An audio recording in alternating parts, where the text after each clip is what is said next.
என் வாழ்க்கை வேறு ட்ராக்கில் போய்கிட்டு இருந்துச்சு. திடீர்னு எங்கள் அத்தை பையன் என்னை கல்யாணம் பண்ணிக்கிறேன், பண்ணால் உன்னை தான் பண்ணுவேன்னு சொன்னாங்க.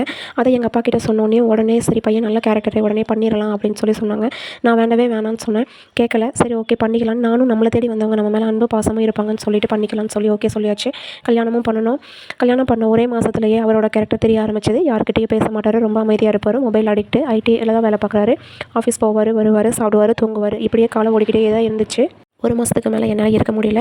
அவர் நல்லாவே பேசவே மாட்டேனாரு. என் தம்பிக்கிட்ட சொல்லுங்கட்டு, என் தம்பி அதெல்லாம் அட்ஜஸ்ட் பண்ணி வாழ ஒன்றும் பிரச்சனை இல்லை அப்படின்னு சொன்னான். ஏன்னு கேட்டால் அவன் இன்னொரு பொண்ணு லவ் பண்ணிட்டு இருந்திருக்கான். எங்கள் அக்கா நம்ம வாழ வெட்டியே வீட்டுக்கு வந்துட்டா, நம்ம லைஃப் ஸ்பாயில் ஆயிருமோ என்னமோ நினச்சிட்டான் போல். அப்பா கிட்ட சொன்னாலும் அப்பா அனுசரித்து வாழ ஒன்றும் பிரச்சனை இல்லை, நான் பார்த்துக்கிறேன்னு சொல்லி சமாதானப்படுத்தியே வாழ வச்சார். அப்பப்போ சண்டை போட்டு நான் அப்பா வீட்டுக்கு வந்துடுவேன். திரும்ப வந்து மறுபடியும் நான் இதை செய்ய மாட்டேன்னு கூட்டிகிட்டு போவாங்க. மறுபடியும் திரும்ப அதே தப்பை செஞ்சு மறுபடியும் சண்டை போட்டு நான் அம்மா வீட்டுக்கு வந்துடுவேன். எங்கள் மாமியார் கிட்டே சொன்னோன்னா, என்னை மாதிரி பையனை யார் வளர்த்தி வச்சிருப்பா, அந்த மாதிரி பையனை நீ குறை சொல்கிறியா அப்படின்னு என்னை தான் குறை சொல்லிக்கிட்டே இருந்தாங்க.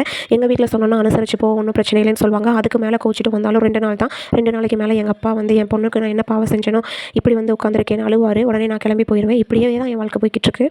தம்பிக்கும் கல்யாணம் ஆச்சு. நானும் அங்கேருந்து ஒதுங்க ஆரம்பித்தேன். அப்படி இருந்தும் சண்டை வரும்போது எனக்கு எங்கே போகணும்னு வழி தெரியாமல் மறுபடியும் அம்மா வீட்டுக்கு தான் போக ஆரம்பித்தேன்.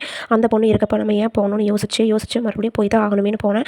அந்த பொண்ணு வாயிலேருந்து சில வார்த்தைகள் வர ஆரம்பித்ததுலேருந்து எனக்கு கஷ்டமாக இருந்துச்சு.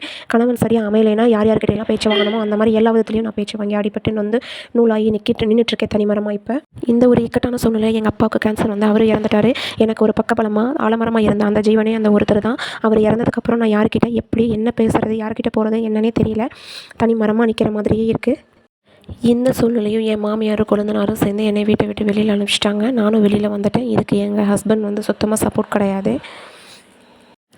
எங்கள் அம்மா தான் இருக்காங்க. இப்போது எங்கள் அம்மாவுக்கும் உடம்பு சரியில்லை. எங்கள் அம்மா என் கூட பக்கத்தில் தான் இருக்காங்க. அப்பப்போ வந்து பார்ப்பாங்க, போவாங்க.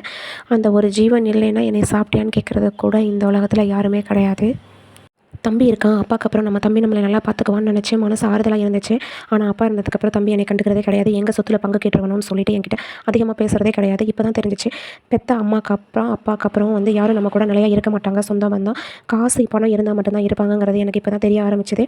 எங்கள் அப்பா இதெல்லாம் சொல்லி வளர்க்காமல் விட்டுட்டாரு. எங்கள் அப்பா சொன்னதெல்லாம் காசு பணம் முக்கியம் இல்லை, மனுஷங்க தான் முக்கியம். காசு பணம் எப்போ வேணாலும் வரும் போகும். நம்ம கூட பிறந்தவங்களெல்லாம் அனுசரித்து இருக்கணும்னு சொல்லி வளர்த்துட்டாரு. ஆனால் என் தம்பியும் பொண்டாட்டி பிள்ளையோட சந்தோஷமாக இருக்கிறது அக்காவுக்கு தெரியக்கூடாதுங்கிறதுக்காக வாட்ஸ்அப்பில் நம்பரை பிளாக் பண்ணி ஸ்டேட்டஸை வந்து எக்ஸப்ட் கொடுத்து வைக்கிற அளவுக்கு வந்துச்சு. இந்த ஒரு சின்ன விஷயம் தான் வந்து என் மனசை ரொம்ப நோகடிச்சிருச்சு. இதுலேருந்து யாரையும் நம்பக்கூடாதுங்கிறது எனக்கு தெரிஞ்சிருச்சு. இது ஒரு உண்மை கதை, உண்மை சம்பவம் நடந்தது.